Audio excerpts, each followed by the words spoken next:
General Hospital spoilers teases that, yeah, it's getting real messy. Like, not even the fun messy, more like who's about to get wrecked next kind of messy. Sidwell and Cullum, those two ain't playing around anymore. Nope. They've been circling, watching, sniffing out every move. And Jason Morgan, man, he's right in the middle of it. Like a deer that knows the hunters are out there, but still got to keep moving. And the crazy part, this whole thing didn't just pop out of nowhere. Nah. It started small, like those conversations that shouldn't have gone as far as they did.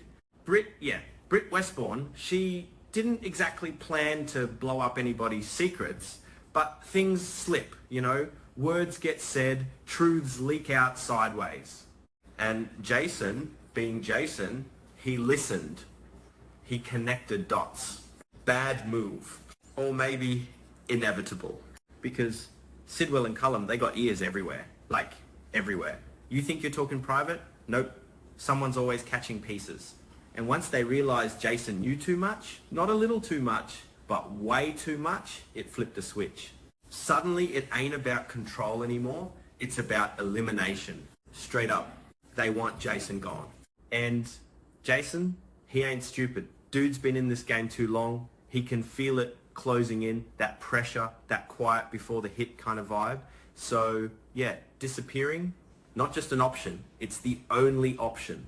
But not just dipping out like, hey, I'm gone for a bit. Nah, that wouldn't work. Sidwell and Cullum would keep chasing, keep digging, keep tearing the whole city apart just to find him. So Jason's got to go bigger, darker, something final looking. He's got to die. Yeah, that word hangs weird, don't it? Die.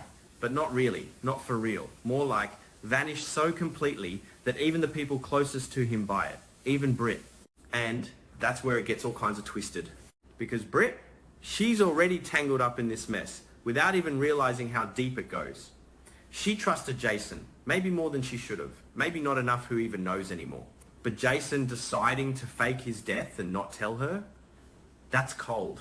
Like ice cold, but also kind of necessary, because if she knows, she could slip again. Not on purpose, just pressure, fear, guilt. It does things to people. So Jason cuts her out of the plan. No goodbye, no heads up, nothing. Just gone. And somewhere in all that chaos, the setup happens. Maybe a fight, maybe a chase, maybe one of Sidwell and Cullum's goons gets too close. Jason gets hurt, not fake hurt either, like real blood, real stakes, and then boom, body gone, or looks gone. Evidence just enough to convince people he didn't make it.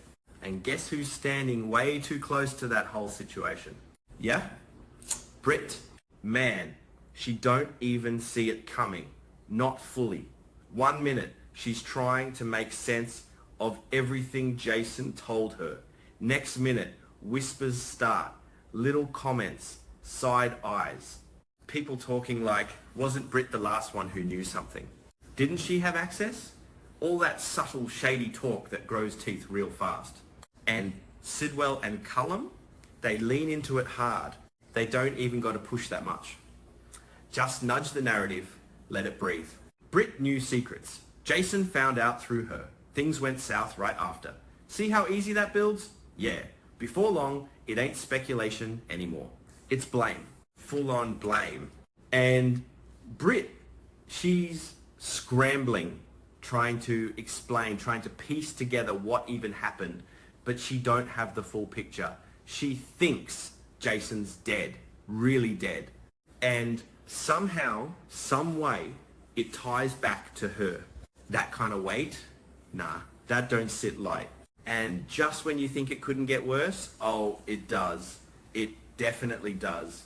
Here comes Carly Corinthos storming in like a hurricane that don't check the forecast first. Because look, Carly and Jason, they might have drifted, sure. Things got complicated, messy, not the same as before. But that bond, it ain't gone. It don't just disappear because they stop talking as much. History like that, it sticks in your bones. So when Carly hears Jason's dead, yeah, she breaks. But not the quiet kind. Nah, she goes loud with it. Angry, sharp, looking for someone to blame, because that's easier than just sitting with the loss. And guess whose name was already floating around? Britt.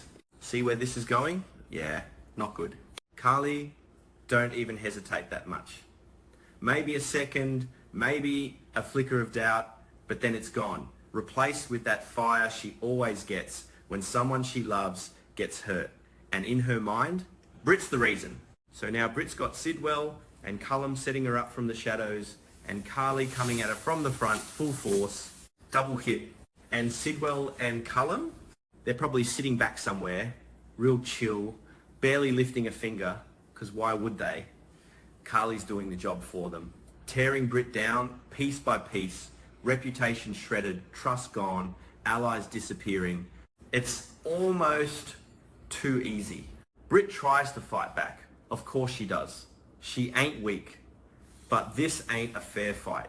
It's narrative versus truth. And narrative wins when the truth's buried under fake evidence and emotional reactions. And Jason? He's out there somewhere. Alive.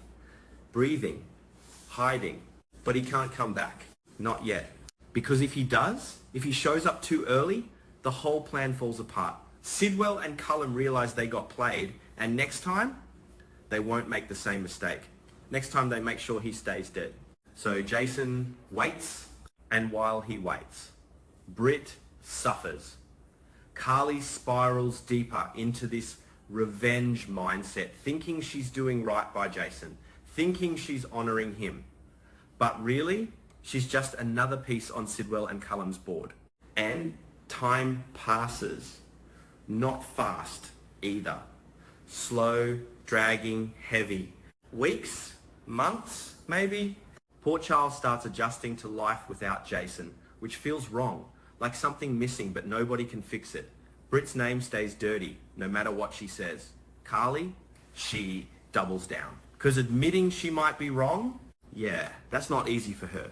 And then there's that one detail that just sits there in the background, kind of quiet but important. Steve Burton already hinted he's coming back this summer. So like, you do the math. Jason ain't gone for good. He's coming back.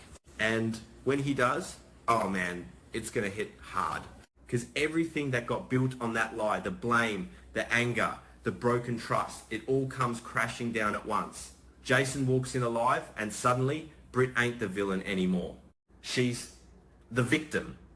The one who got played, used, almost destroyed. And Carly, yeah, that realization's going to sting. Realizing she went after the wrong person, that she let herself get manipulated, that she hurt someone who didn't deserve it. That's not something you just shrug off. And Sidwell and Cullum, oh, they're not going to just disappear either. Finding out Jason's alive, that's going to light a whole new fire. They'll want round two, maybe even dirtier than the first. But this time, Jason's ready. He's seen how far they'll go. He's seen what they did to Britt, to Carly, to the whole situation, and he ain't gonna hold back. Still, even with Jason back, even with the truth out, things don't just snap back to normal. Britt's still got to deal with everything she went through. Carly's got to face her own actions. Trust? Yeah, that's gonna take a minute, maybe longer. And somewhere in all that, you gotta wonder if it was worth it. Jason's survival came at a cost. A big one. But then again, this is Port Charles. Nothing ever comes free here. And honestly, this whole fake death thing, it ain't even the end of it. Feels more like the beginning of something worse. Like the kind of story that keeps twisting, keeps pulling people deeper until nobody's clean anymore. Sidwell and Cullum started this hunt thinking they were in control, but they might have just set off something they can't stop. And Jason, yeah, he may have played dead. But coming back to life in this town, that's when the real trouble starts.